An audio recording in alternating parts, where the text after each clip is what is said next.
அவனுங்களே ஆச்சு ஓட விட்டு இவன் அப்படி சொன்னாங்க. நல்லா பேசும்போது திடீர்னு ஒருத்தன் தாவேகா தொண்டர்கள் இவ்வளோ கேவலமா இருப்பீங்களான்னு எனக்கு தெரியல. நான் உதயண்ணா தம்பிடா அப்படின்னு சொன்னதுக்காக ஒருவரை கூப்பிட்டு அடித்து மிரட்டுவது மிகவும் தவறான ஒரு செயல். ஆனா இந்த இடத்துல ஒரு உண்மையை நான் உடைக்க வேண்டிய நேரம். இவங்க பேசுறாங்கல்ல, இப்போ சோசியல் மீடியால வைரல் ஆகக்கூடிய வீடியோ பாப்பீங்க.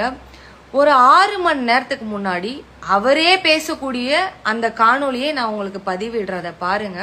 அதுக்கப்புறம் அவர் எப்படி ரியாக்ட் பண்ணிருக்காருன்றதையும் நான் காமிக்கிறேன். இங்க பாருங்க, தம்பிய பாருங்க. உதயண்ணா தம்பி, உதயண்ணா தம்பி, உதயண்ணா தம்பின்னு சொல்ற தம்பிய உதயண்ணா தம்பி நீ சொல்றியாடான்னு சொல்லி இவர் அடிச்சிருக்காங்க. என்னடா ஆச்சு? ஆபீஸ்ல டீ கடைக்கு வரும்போது கார்ல ஒரு இந்த வரைக்கும் கூப்பிட்டாங்க. தம்பி கை காமிச்சானோட கை காமிச்சேன். நீங்க தானே தம்பி பேசுனீங்க, நீங்க சூப்பரா பேசுறீங்க தம்பி, தேங்க்ஸ் சொல்லுவாங்க. இங்க வாங்கன்னு சொல்லி கூப்பிட்டாங்க.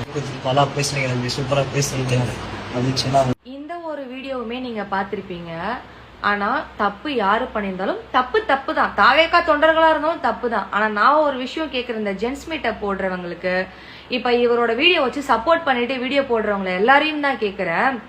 8 மணிக்கு நார்மலா பேசக்கூடிய நீ 11 மணிக்கு எப்படி உனக்கு வலிப்பு வரும், மன உடைச்சல் வரும், எப்படி வலிக்கிற மாதிரி ரியாக்ட் பண்ண முடியும்ன்றத கொஞ்சம் மாத்தி ட்ரை பண்ணிருக்கலாம் ப்ரோ. ஆனா நீங்க மாத்தி ட்ரை பண்ணவே இல்லையே. இந்த வீடியோ 8 மணிக்கே எனக்கு வந்துருச்சு. நான் ஏன் வீடியோ போடல அப்படின்னா, இத பத்தி இவங்களை சார்ந்தவர்கள் பேசட்டும், சப்போர்ட் பண்ணிட்டு வரட்டும், அப்ப பேசலான்னு இருந்தேன். ஆனா சரியான ஒரு கிளிக் இந்த இடத்துல என்னன்னா, ஃபர்ஸ்ட் அவர் கொடுக்கக்கூடிய வீடியோல நார்மலா படுத்துக்கிட்டு பேசிட்டு இருக்காரு. அடுத்த வீடியோல எப்படி இப்படி வரும் எனக்கு புரியல. அடுத்த வீடியோல எல்லாரும் அவரை பத்தி பேசுறாங்கன்னு தெரிஞ்ச உடனே எப்படி அந்த வலிப்பு வரும், எப்படி மன உடைச்சல் வரும்? ஏன்னா தாவேகா தொண்டர்கள்னா அவ்வளவு கேவலமா எந்த வழியிலும் அவதூறு பரப்பலாம் நீங்க நினைச்சிட்டீங்களான்னு நான் கேக்குறேன். நாங்க என்ன அவ்வளவு முட்டாளா? எதையும் ஒன்னா சோசியல் மீடியால பாக்காம இருக்கோமா? எப்படி எவ்வளவு கேவலமா ஒரு அவதூறு பரப்புறீங்க?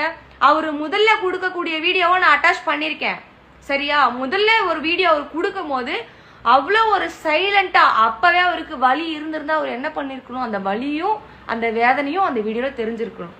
நார்மலா படுத்துக்கிட்டு வீடியோ சொல்லிட்டு 2வது வீடியோல இப்படிங்கிறதும் அப்படி எப்படிதான் இந்த மாதிரி உங்களால முடியுது? அப்படி என்னையா இந்த மனுஷன் உங்களுக்கு கெடுதல் பண்ணிட்டாரு? சிஎம் அவர்கள் என்ன பண்ணிட்டாரு? கேவலமா இல்ல? நடிங்க. அந்த நடிப்பை இன்னும் இம்ப்ரூவ்